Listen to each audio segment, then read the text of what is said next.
안녕하세요. 저는 결혼을 앞두고 있던 30대 중반의 여성입니다. 한 번도 결혼에 대한 환상을 가져본 적이 없었기 때문에 저에게 결혼은 해도 그만 안 해도 그만인 것이었습니다. 그러다 지금의 남자친구를 만나면서 처음으로 결혼하고 싶다는 생각을 했었지요. 하지만 결국은 저는 혼자 살 팔자인가 봅니다. 내년에는 인생 2막을 시작하게 될 줄 알았는데 씁쓸합니다. 저는 외국계 금융업에 종사하고 있습니다. 결혼을 안 하려던 건 아닌데 늘 공부와 일이 먼저다 보니 연애할 틈이 없었습니다. 가끔 관심을 표현하며 다가오는 남자들이 있었지만 번번이 제가 너무 늦게 눈치를 챘었지요. 말 그대로 버스가 떠난 다음에서야 말이에요. 그러다 보니 어느새 소위 홍기가 가득 차버렸더라고요.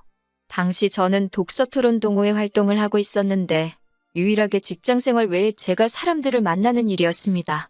워낙에 사람들 많은 곳에 가는 걸 제가 별로 안 좋아하기도 하고 회사 야근도 많아서 술자리로 이어지는 외부 활동은 하기가 어렵더라고요. 고심 끝에 골라서 시작한 게 독서토론이었지요. 학창시절부터 책을 좋아하기도 했고요. 그곳에서 남자친구를 사귀게 될 줄은 당연히 상상도 못했고 계산에도 없던 일이었습니다. 동호회 인원은 13명이었는데 출석률로 따진다면 50% 정도 되었습니다. 직장인들로 구성되어 있기도 했고 강제성도 없었으니 솔직히 50%도 대단하다고 생각했습니다. 그러다 하루는 저와 남자친구 단 2명만 출석을 한 날이 있었어요. 그날이 저와 남자친구가 사귀게 된 계기였던 것 같아요. 남자친구가 저에게 어차피 우리 둘밖에 없는데 밥이나 먹으러 가자고 하더군요. 저도 회사 끝나자마자 불이 나게 왔던지라 배가 많이 고팠기에 좋다고 했습니다. 그렇게 어쩌다 둘이 사적인 이야기를 나누게 되었는데 말이 잘 통하더라고요. 남자친구는 인근 중견기업에서 일하고 있다고 했습니다. 저희 회사에서 그다지 멀지도 않았고요. 다음엔 퇴근 후에 커피라도 한잔 하자는 남자친구의 제안이 싫지 않았어요. 그런 식의 만남이 몇 번 반복되다 보니 어느새 저희는 자연스럽게 연인 사이가 되어 있었습니다. 사귄 지 1년쯤 지났을 무렵 남자친구 집에 인사를 드리러 가게 되었습니다. 남자친구 어머니께서 좋아하신다는 특정 제과점에 케이크와 꽃바구니를 사들고 갔어요. 제가 나이는 있었어도 이런 경험은 처음이라 굉장히 떨리더라고요. 남자친구의 집은 서울 외곽 주택가에 위치해 있었습니다. 솔직히 겉에 보이는 걸로 사람을 평가하면 안 되는 건 저도 잘 알지만 시댁 식구들이 거주하는 곳이 반지하라는 걸 알고는 조금 놀라기는 했어요. 왜냐하면 남자친구는 직장 근처 오피스텔에 살고 있기도 했고 좋은 차도 가지고 있었으니까요. 평소에 씀씀이도 적은 편이 아니었기 때문에 저도 모르게 나름대로 어느 정도 기대치가 있었던 모양입니다. 집 안으로 들어가니 정리가 하나도 안 되어 있었습니다. 신발장에 어지럽게 널브러진 신발들과 여기저기 걸쳐진 옷과 수건들을 보고 있으니 정신이 하나도 없더라고요. 제가 어디 앉아야 할지 갈피조차 잡을 수 없었습니다.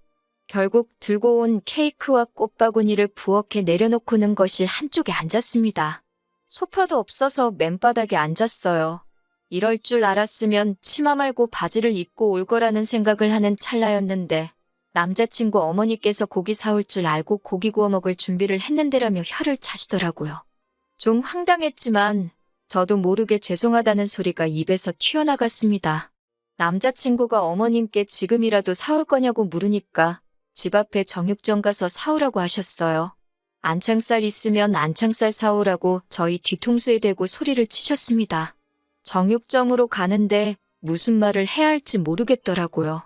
남자친구도 제 기분을 눈치챘는지 마음 쓰지 말랍니다. 원래 격식이 없으신 분들이라면서요. 정육점에 도착해서 어머님이 시키신 대로 안창살을 샀습니다. 계산은 남자친구가 했고요. 제가 하려고 했는데 당황한 상태에서 남자친구를 따라 나오다 보니 핸드백을 두고 나왔더라고요. 다시 집에 도착하니 아까 못 봤던 사람이 한 명 있었습니다. 남자친구의 여동생이었어요. 남자친구보다 6살 어린 여동생이 있다는 이야기는 들었는데 친하진 않다고 했어요. 성격이 너무 안 맞는다고요. 너무 뻔뻔하고 생각이 짧아서 이야기를 하다 보면 화가 난다나요. 그때만 해도 제가 실제로 남자친구의 여동생을 본 적은 없었던 상황인데 남자친구가 그렇게 이야기를 하니 오히려 남자친구가 이상해 보였습니다. 좀처럼 남에 대해서 그런 식으로 험담을 하는 성격이 아니거든요. 하지만 남자친구 여동생의 언행과 태도를 지켜보니 남자친구가 그토록 싫어하는 게 충분히 이해가 되더라고요. 화장을 고치려고 핸드백을 여는데 누군가 손댄 것 같은 느낌이 들었습니다. 저는 항상 핸드백 중간을 잠궈두는데 그게 훤히 열려 있었거든요. 하지만 그때만 해도 스스로 예민해서 깜빡한 거라고 생각하고 가볍게 넘겼습니다. 그런데 아무리 찾아도 제 립스틱이 안 보이더라고요. 며칠 전에 산 명품 브랜드로 새 거나 마찬가지였고 좀 전에 오는 길에 남자친구 차 안에서도 발랐는데 말이에요. 차에서 떨어뜨렸나 싶어서 이따 집에 갈 때 찾아봐야겠다 생각했습니다. 하지만 차까지 갈 필요도 없었어요. 거실 바닥에 신문지를 깔고 고기를 구워 먹기 시작했습니다. 하얀 원피스를 입고 갔던 저는 옷차림에 신경 쓰느라 몇 점 먹지도 못했어요. 그러다 남자친구 여동생이 쌈장 찍은 고기를 들고 이리저리 설레발을 치더니 결국 제 옷에 흘리더라고요. 저도 모르게 인상을 쓴 모양입니다.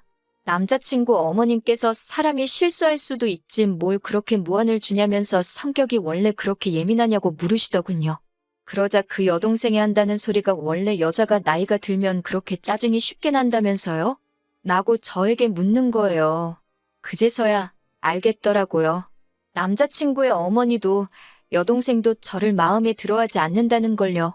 고기가 코로 들어가는지 입으로 들어가는지 모를 식사를 끝내고 언제쯤 집에 가려나 눈치를 살피고 있었습니다.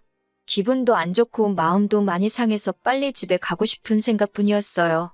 그런데 어머님께서 부엌에서 수박하고 복숭아를 가져오시더니 저더러 좀 잘라보라고 하시는 겁니다.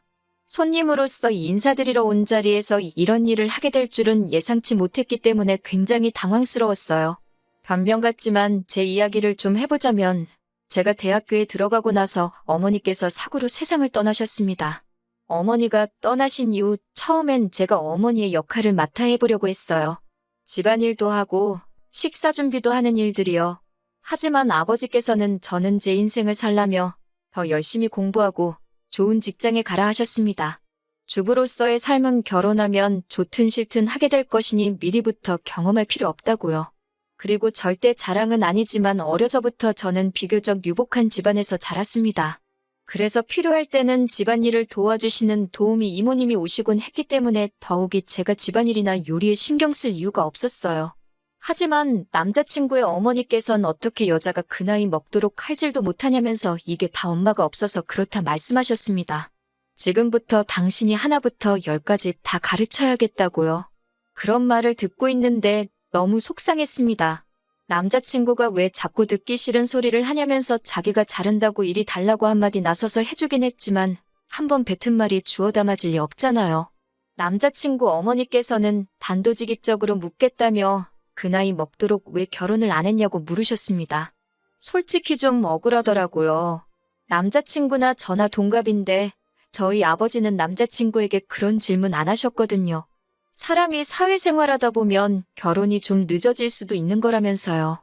저도 똑같이 사회생활을 하고 있었는데 왜 제 나이는 이토록 문제가 되는 건지 싶었습니다. 하지만 어머님께 이런 식으로 따지고 들 수는 없는 노릇이었으니 그냥 직장 생활하다 보니 늦어졌다고 말씀드렸습니다. 그러자 그 직장은 계속 다닐 거냐고 물으셨어요. 여자가 벌어봤자 얼마나 버냐면서요. 제가 다니는 회사는 육아휴직이 비교적 잘 되어 있어서 최대 3년까지 쉴 수 있기 때문에 굳이 관둘 이유가 없다고 말씀드렸습니다. 아버지는 뭐 하시냐는 질문에 사업하시는 분이고 여전히 현역에서 일하고 계신다 했더니 돈은 많이 버시냐고 묻더라고요. 이런 질문을 아무렇지 않다는 듯 하시는 모습을 보고 황당했지만 저도 마음속에서 어떤 반발심이 생겼던 상태라 많이 버신다 했습니다. 한 달에 1,000은 기본이라고요. 사실 저도 잘 모르는데 대충 찍어서 말했어요. 그러자 남자친구 어머니와 여동생 눈빛이 묘하게 달라지더라고요. 혼자 사는 양반이 그렇게 많이 벌어서 그 돈 다 뭐 하시냐 하시길래 그건 저도 모른다. 아버지 재산에는 전 관심 없다고 말씀드렸습니다. 그건 사실이에요. 저도 저 먹고 사는데 부족하지 않을 만큼 잘 벌고 있었으니까요. 그런 대화가 오가는 와중 남자친구 여동생이 화장실을 가야겠다며 일어나더라고요. 그런데 주머니에서 뭔가 반짝하면서 떨어지더라고요. 자연스레 시선이 그리 향했는데 제 립스틱이었습니다. 순간 이게 무슨 상황인가 파악이 안 돼서 신우를 올려보는데 신우가 얼른 립스틱을 낚아채더니 이거 방바닥에서 주웠다며 혹시 제 거냐고 물어요. 맞는 것 같다니까 잘 좀 챙기라면서 신경질을 부리며 저한테 던지듯 주고 가더라고요. 심증은 가는데 확증이 없으니 화를 낼 수도 없고 그렇다고 고맙지도 않고 한마디로 어이가 없었지요. 남자친구도 이게 무슨 상황인가 파악하려는 눈치였어요. 집으로 돌아오는데 아무리 곱씹어봐도 하루 종일 정말 기분 나쁜 일들만 가득한 하루였습니다. 남자친구가 제 눈치를 살피면서 괜찮냐고 묻는데 도저히 괜찮다는 대답이 안 나가더라고요. 제가 왜 하루 종일 그런 대접을 받아야 했는지도 이해가 안 되었고 남자친구 여동생이 제 핸드백에 손을 댔다는 사실이 너무나 불쾌했어요. 이틀 동안 남자친구로부터 걸려오는 전화에 단답형으로만 대답하면서 진지하게 생각해봤습니다. 이 결혼을 하는 게 정말 맞는 건가 싶었거든요. 그리고 결국 남자친구에게 결혼 이야기는 없었던 걸로 하자고 했습니다. 연애는 원한다면 계속해도 좋지만 결혼은 안 하고 싶다고요. 남자친구는 말도 안 되는 소리라며 자기 어머니랑 여동생 때문이냐며 자기가 어떻게든 설득할 테니 제발 다시 한 번만 생각해 달랍니다. 그리고선 며칠 뒤 남자친구의 어머니께서 연락을 해오셨습니다. 저희 결혼 문제로 이야기를 좀 나눴으면 좋겠다고요. 어머님이 정해주신 장소로 나가니 아니나 다를까 남자친구 여동생도 나와 있었습니다. 아들에게 들으셨다면서 일단 당신이 그런 의도가 아니었는지만 제 마음이 상했다면 미안하다 하시더군요. 앞으로 한 가족이 되면 모녀 사이처럼 지냈으면 좋겠다는 생각에 말이 너무 쉽게 나간 것 같다고도 하셨습니다. 솔직히 그 말이 와닿지는 않았지만 그래도 나이 드신 분이 이렇게 와서 사과를 하시기까지 쉽지 않으셨을 걸 생각하고 괜찮다고 말씀드렸습니다. 남자친구 여동생도 앞으로 친자매처럼 잘 지내고 싶다며 언니 하는데 또 그런 모습을 보니 밉지만은 않더라고요. 그렇게 일단은 상황이 일단락되었고 남자친구와 결혼 이야기도 다시 진행되기 시작했습니다. 하지만 이 평화는 오래가지 못했습니다. 그건 바로 남자친구 어머님과 여동생의 시커먼 속내 때문이었어요. 결혼에 관한 세부사항도 조율할 겸 양가 어른들을 모시고 상견례 자리를 갖게 되었습니다. 아버지는 젊은 사람들끼리 알아서 하라 하셨지만 그래도 식사라도 한 끼 같이 하면 좋을 것 같아서 제가 자리를 만들었어요. 그렇게 모두가 한정식 집에 모였습니다. 남자친구 어머님께서는 저희 아버지를 보고는 인물도 좋으시다며 살갑게 대해주셨습니다. 입에 발린 칭찬이긴 해도 칭찬 싫어하는 사람이 어디 있나요? 남자친구 여동생도 계속해서 저에게 언니, 가방은 어디서 산 거냐? 언니 오늘 너무 예쁘다며 애교를 부렸고요. 남자친구는 이 모든 상황을 굉장히 뿌듯하게 느끼는 듯 보였습니다. 처음에 인사드리러 갔던 날과는 확연히 다른 분위기에 어쩔 줄 모르긴 했지만 결과적으로는 훨씬 기분 좋은 자리였어요. 서로 껄끄러운 이야기는 조금도 오가지 않았습니다.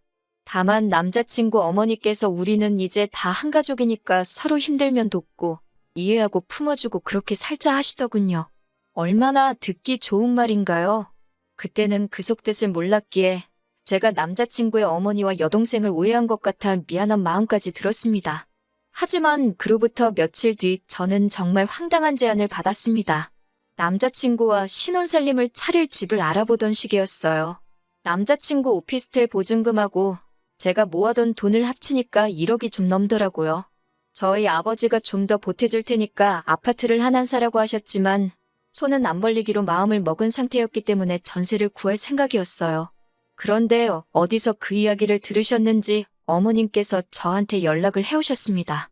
어머님께서는 멀쩡한 집을 납두고 왜 전세를 구하냐며 물으셨습니다. 당연히 저희가 아버지 집에 들어가서 살 줄 알았다고요. 저는 왜 그렇게 생각하셨는지는 모르겠지만 그럴 계획은 없다고 말씀드렸어요. 그러자 저희가 저희 아버지랑 같이 살면 남자친구의 오피스텔 보증금은 당장 급한 돈이 아니니 빌려 쓰실 참이었대요. 제가 그 이야기를 듣는데 뭐라고 달리해드릴 말씀이 없더라고요. 제 돈도 아닌데 이러쿵저러쿵 할 수가 없잖아요. 그리고 무엇보다 남자친구랑은 단 한 번도 저희 아버지 집에서 셋이 사는 쪽으론 이야기를 해본 적이 없거든요. 제가 아무런 말도 하지 않자 어머님은 아니면 당신하고 여동생이 저희 아버지 집에서 신세 좀 지시겠답니다. 사돈 집에 들어와서 사신다는 말씀이시냐고 물으니 반지하가 사람 살기가 너무 힘들다고 그러시는 거예요. 그러면서 앓는 소리를 하시는데 아무리 그래도 어떻게 저희 아버지 혼자 사시는 집에 어머님이랑 예비 신우가 들어와서 사나요? 그건 말이 안 되잖아요. 어머님께 죄송하지만 그건 안 될 것 같다고 말씀드렸습니다. 그러자 그럼 다시 처음으로 돌아가서 저희들이 들어가서 살고 남자친구 오피스텔 보증금을 내놓으랍니다. 저희만 잘 살면 다냐고 화를 내시면서요. 불쌍한 당신 모녀는 어쩌라는 거냐고요. 황당하고 어이가 없었지만 뭐라 대꾸도 못하고 어머님의 억지를 듣고 있는데 어머님께서 저더러 하시는 소리가 나이도 많은 애가 시집 오면서 맨몸으로 덩그러니 오려고 했냐고 그러시대요. 내가 너한테 집을 사내라고 한 것도 아니고 내 아들 보증금은 내가 좀 쓸 테니 네 친정 가서 살라는데 그게 그렇게 어렵냐면서 말도 안 되는 소리를 계속 하셨습니다. 자꾸 나이 가지고 뭐라고 하시는데 누가 보면 제가 연하랑 결혼하는 줄 알겠어요. 나이가 많은 건 남자친구도 마찬가지였고 오히려 버리는 제가 더 좋은데 자꾸 나이로 저를 후려치시니 저도 굉장히 불쾌해지더라고요. 저는 결국 안 되겠다 싶어서 일단 남자친구에게 전화를 걸었습니다. 다행히 남자친구가 외근 중이라서 금방 왔습니다. 어머님은 남자친구를 보더니 오피스텔 보증금을 주고 저랑 결혼하던지 아니면 사돈한테 말해서 자기가 들어가서 살 수 있게 하던지 하랍니다. 말도 안 되는 두 조건을 주고는 양자택일을 시키니 남자친구도 얼빠진 표정으로 자기 엄마를 쳐다보더라고요. 그러더니 무슨 소리를 하시는 거냐고, 그게 가당키나 한 소리냐고 소리를 지르니까 어머님도 지지 않고 그럼 너는 내가 반지하 방에서 썩어 문드러질 때까지 살았으면 좋겠냐고 따지시더군요. 남자친구가 저에게 잠깐 밖에서 이야기를 하자면 나가자 했습니다. 전 이 상황이 납득도 안 되고 정말 꿈꾸는 것 같았습니다. 남자친구는 한숨을 내쉬더니 자기 어머니가 원래 저렇게 낯두껍고 염치 없는 소리를 잘한다며 자기도 죽을 맛이랍니다. 자기도 연락 잘 안 하고 살다가 결혼 이야기가 나오면서 다시 어떻게 좀 잘 지내보려고 연락을 한 건데 이 사단이 났다며 한숨을 푹푹 쉬더라고요. 그 모습을 보고 있으니 마음이 안 좋긴 했지만 제가 달리해줄 수 있는 말이 없었습니다. 그런데 그때 남자친구가 절 쳐다보더니 그냥 오피스텔 보증금은 어머니하고 여동생한테 줘버리면 안 되겠냐고 묻더군요. 그리고 아버지 집에 들어가서 살자고 그래요. 아버지가 50평대 아파트에서 저랑 둘이 사셨기 때문에 사실 저희 둘이 들어가서 살아도 부대낄 상황은 아니었고 아버지도 100% 들어와서 살라고 해주실 분이셨지만 전 그러고 싶지 않았습니다. 결혼하면 독립적으로 사는 게 당연하잖아요. 제가 그건 절대 안 될 소리라고 하니까 그럼 자기더러 어쩌라는 거냐고 소리를 치더군요. 제가 냉정하게 왜 당신 어머니가 집이 없으신 것도 아닌데 왜 거주 문제를 우리 결혼식을 통해서 해결하려고 하시는지 이해할 수가 없다고 했습니다. 그러자 남자친구가 상견례 자리에서 분명히 앞으로 한 가족이니 힘든 순간에 서로 도우며 살자고 하지 않았냐고 따져 묻더라고요. 카페에서 기다리던 남자친구 어머니까지 따라 나오셔서는 저더러 그렇게 가족 간에 선 긋고 그러는 거 아니라면서 정말 너는 내가 하나부터 열까지 다 가르쳐야겠다는 말씀을 또 하셨습니다. 순간 정말 이성의 끈을 놓아버릴 뻔했어요. 그런 제 심정도 모르고 어머님께서는 계속해서 아니면 저희 아버지더러 집을 파시라고 한 뒤 당신 반지하 보증금, 남자친구 오피스텔 보증금 그리고 저희 아버지 집값에 제 적금 모든 돈을 합쳐서 건물 하나를 사잡니다. 그래서 층별로 따로 살면 진정한 한 가족이 될 수 있다나요. 듣다 보니 완전히 저와 저희 아버지를 호구라고 봤던 것 같더라고요. 저는 너무 웃기고 발칙한 어머님의 꿈에 실소가 터졌습니다.